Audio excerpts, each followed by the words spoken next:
What is fear? This is Brother Raj with Victory 180. डर क्या है? मैं हूं ब्रदर राज, विक्ट्री 180 में। The Bible declares fear is a evil spirit. Bible घोषित करती है कि डर तो दुष्ट आत्मा से है।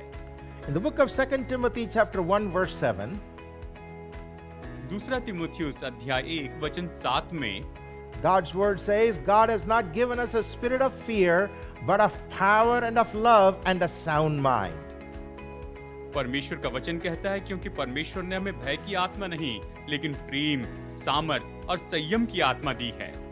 Right there in the first line, there are two important truths that is revealed to us. यहाँ पर पहली लाइन में दो महत्वपूर्ण सच्चाई हम पर प्रकट की गई हैं।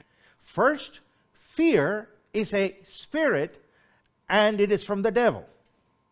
पहली बात कि डर ये तो आत्मा है और ये तो शैतान की ओर से है। This spirit doesn't come from God. ये आत्मा परमेश्वर की ओर से नहीं आती है। So when we allow a spirit of fear to gain entry into our hearts and minds, और इसलिए जब हम इस डर की आत्मा को हमारे हृदय और हमारे मन में आने देते हैं, it brings turmoil, तो ये डर लेकर आती, विनाश लेकर आती है। it tries to dominate us and destroy us. तो ये हम पर अधिकार करके हमें नाश करने की कोशिश करती है। We must reject that spirit of fear in the name of Jesus. हमें यीशु मसीह के नाम में इस डर की आत्मा को डांटना, इसे दूर करना है।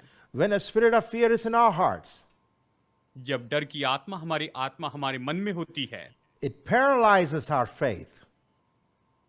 तो ये हमारे विश्वास को अपाहिज कर देती है। But when we reject fear in the name of Jesus, लेकिन जब हम यीशु मसीह के नाम में डर का इनकार करते हैं, the Bible promises that we will have power, love, and a sound mind.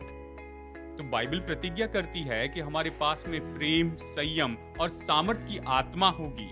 So let's reject fear in the name of Jesus and receive power, love, and a well-balanced mind from our God. और इसीलिए आइए हम परमेश्वर के ओर से इस प्रेम, सामर्थ्य, संयम की आत्मा को पाए और डर को हम दूर करते चले जाएं। It's time to walk in total victory over a spirit of fear.